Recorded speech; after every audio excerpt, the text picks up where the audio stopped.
I want to unpack this because it's not a fight that is on the docket for happening anytime soon, and it probably will never materialize, but it could, right? Anytime you have a dominant champion, one division apart, Islam Makhachev certainly has shown that he's the top of the top at lightweight, and Ilia Topuria, I think with a couple of defenses, could show that he is maybe deserving perhaps of going up and challenging for another belt. And stylistically, it's a great fight to get into and break down. Now, what sticks out to me is just how good these guys are everywhere, and they kind of have a lot of similar skills, but they also have some different ways that they implement their game plans. Sure. Now, Islam Makhachev is a lot bigger, right? He's almost 6 feet tall. He's very big for lightweight. Ilia Topuria, while he fills out the 145 frame well, he is only 5'8", so you would have a pretty substantial height advantage in the direction of Islam Makhachev. But what are your initial thoughts for how this fight could potentially play out? Well, it's fun to break down fights. That's one of my favorite things we do on this channel. And while I know this fight's not going to happen anytime soon,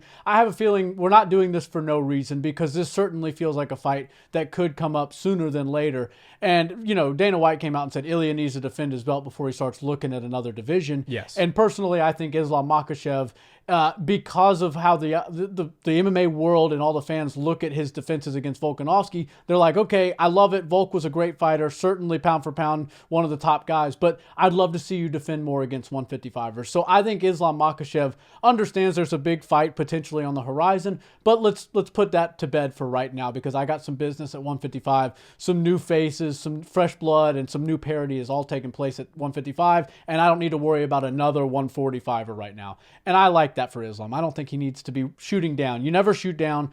You can let people come up and try to test you in that direction, but you never want to shoot down if you're the champion.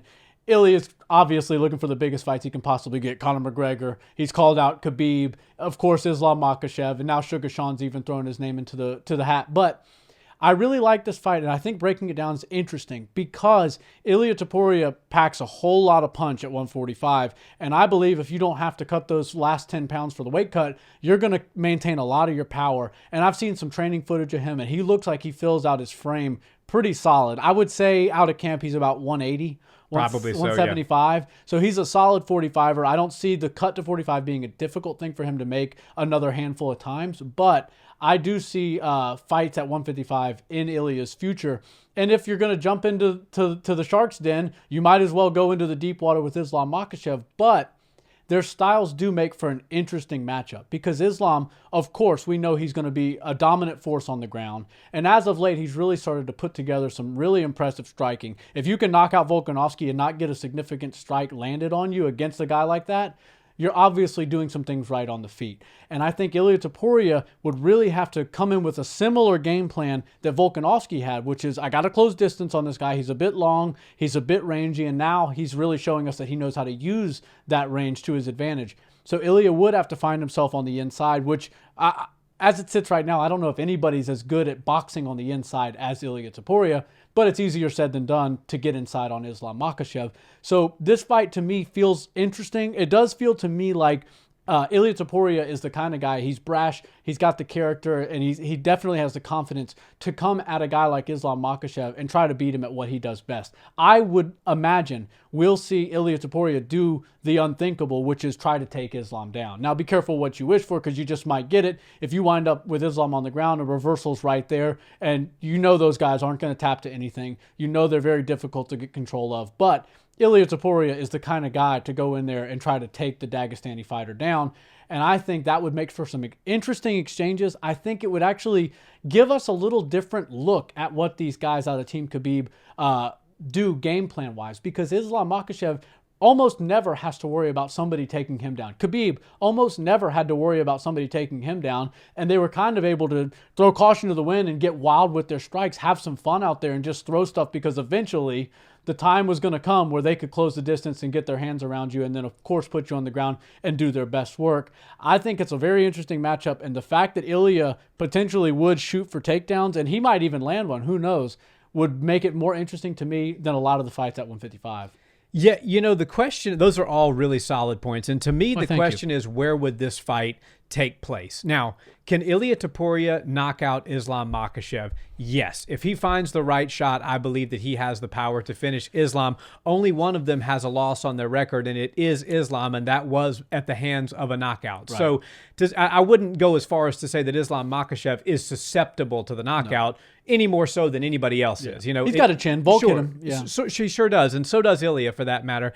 But what's more interesting to me is, you know, the question, or the flip of that question, could Islam Makhachev knock out Ilia Topuria? And I would also say probably yes. You know, we saw that beautiful head kick that he landed against Volkanovski. Islam's straights down the pipe, his ones and twos are really starting to take effect, and he's kind of coming into his own as an elite level striker. We already knew that he was an elite level grappler, and now he's matching those skills with his striking. But what I think would likely happen if Islam Makhachev were to fight Ilia Topuria is that Islam would be able to command the center of the octagon, which would be a really kind of an unusual place for Topuria to be. Right. When you have a fighter who likes to fight on the inside, who really believes in their power and is not really too much afraid of your power or the takedown for that matter, you tend to push the fight and push the pace and get your opponent backed up against the cage. Right. We saw Ilia finish Volk against the cage, and it was a beautiful finishing sequence. Right. He did a lot of his best work against Josh Emmett, also against the cage. Yeah. But I don't think Islam Makhachev would give Ilia Topuria the luxury of pushing him back against the cage for two reasons. One, because Islam knows how dangerous Topuria is in close range, and when you're against the cage, you don't have the ability to create distance because you have a physical barrier between you and your opponent. And the other and more important reason is Islam would in no way, shape, or form be worried or concerned about the takedown from Ilia Topuria. So he would be able to push forward. If Ilia wants to level change and go for a double, fine, you might get it. So what? I'm going to get right back up, or I'm going to reverse you, and then I'm going to start to do my work. So I think Islam would be the one that was able to dictate where the fight took place, meaning he could push his opponent Topuria against the cage. However, if he was not able to do that, and we saw Ilia start to push Islam back, that would be very interesting, because we don't normally see Islam in retreat, especially when it comes to, you know, grappling exchanges. And if he's in there with a power puncher who's now at close range, that could make things very interesting. Yeah, well, this is mixed martial arts we're talking about. And I love the fact that Ilia Topuria is a pressure fighter. Think of Khamzat Chimaev. They come forward. They push pressure. They usually don't leave much gas left in the tank if they have to go a duration of 15 minutes or even a full 25. And look, the Dagestani fighters, guys out of Team Khabib, know that we got to implement our game plan. We got to push forward. But they do it in a more deceitful, disguised way. And it's actually quite brilliant, because they'll sit back and, you know, they have that Soviet-style boxing where they jump in and out, and it makes you feel like maybe any of these is going to be a level change to a takedown, and you really can't account for it. You have to be on your toes.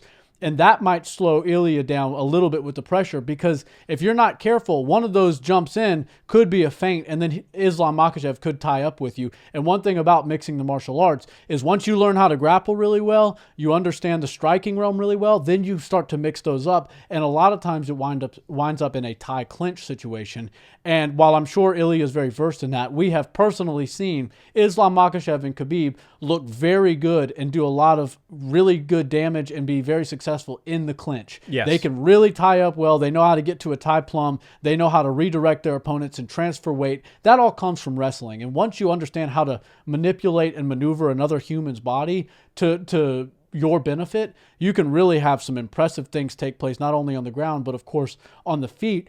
And so I think the fact that Ilia pushes forward so much would get him caught up in some issues like that. Like, you know, Islam Makhachev is a pressure fighter too. I'm not going to say he's not, but he's certainly more cautious. He's okay with being on the outside. He's okay with somebody being adamant about keeping my feet planted in the monster M. Okay, no problem. I'm going to move around. I'm going to create some angles, and eventually you're going to realize you're a step behind, or eventually you're going to realize you're now 2 or 3 feet away from the cage, and that's exactly where Islam wants you. So I think Ilia Topuria would have to modify his game plan a little bit. So far, it's felt to me like he's durable enough at 145 to where he does not have to worry about other people's power, and that's why he can charge forward. He throws heavy hands, uppercuts, hooks, all this nice, devastating power that he comes from his boxing.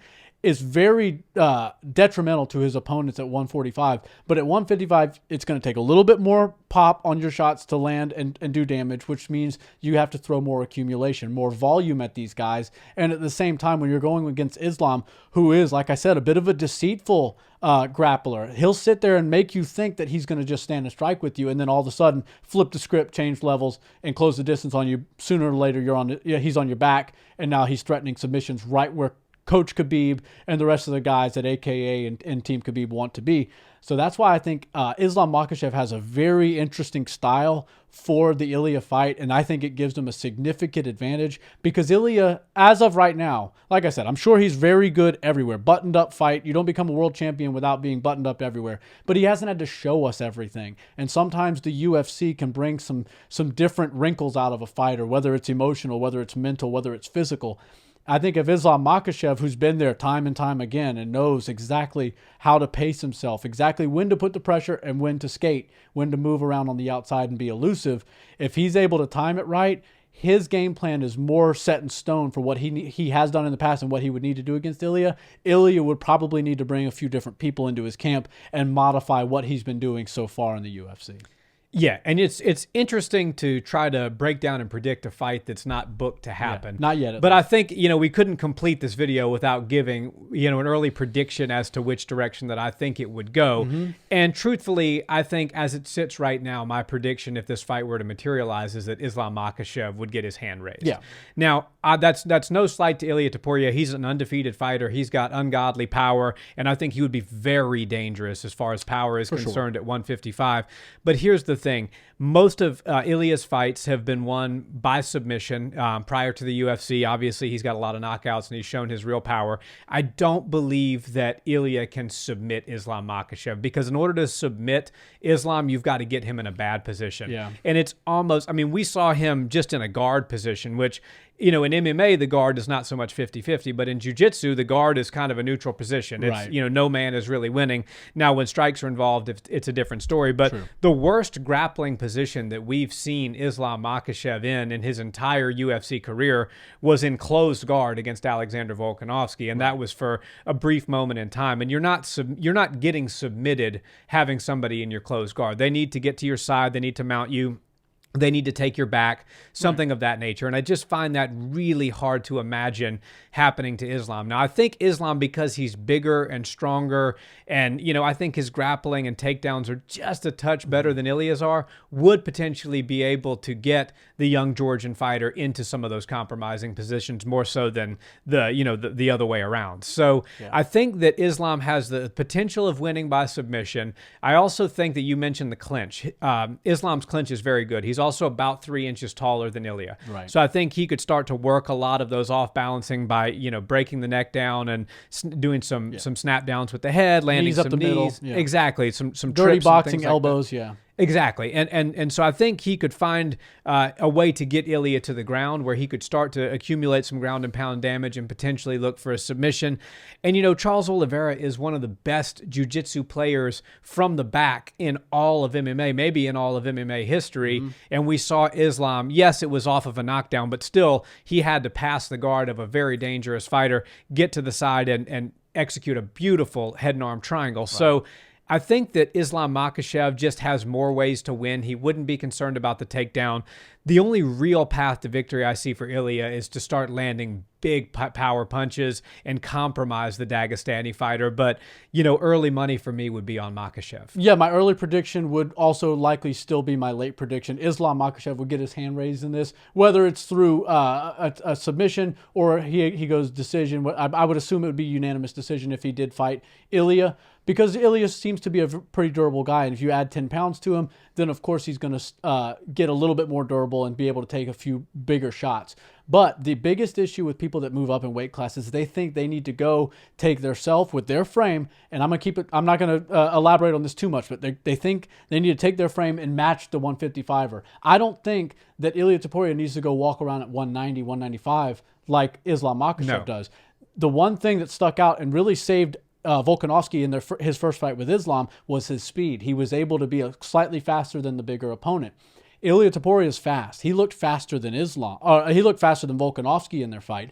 and speed kills. If Ilia Topuria gains a couple pounds, don't go crazy, but gain about 5 solid pounds of muscle, and then take your same speed that you've got at 45 and bring it up to 155, that's where the difference would lie. I think that Ilia is a black belt. Apparently, he's a monster on the ground. He submits everybody before he gets to the UFC, and now he's fallen in love with his knockout, so he's sleeping everybody. But I think the Team Khabib, the guys that are out of there, the guys that are wearing white belts in jiu-jitsu class, but they're certainly not white belts, they come in and they like to prove people that, yeah, you might have a nice, cool black belt, but I'm going to show you that you don't have the skills that we have, and we don't really keep up with the whole belt system thing. So I think Ilia Topuria is hard to finish. I don't know exactly where his grappling and his grappling defense sits right now. As far as submissions go, Islam's only looked better and better as the years have gone by. Early predictions, Islam would get his hand raised. I'm sure when this fight comes around, my prediction's going to remain the same. But the fight's very intriguing. It's a fun one. And look, if they're both able to win a couple more title defenses, you're talking about a big fight. Yeah, for sure. And guys, keep these breakdown suggestions coming. Let us know in the comments if you like this one and who you'd like to see us break down as a potential fight next. See you next time.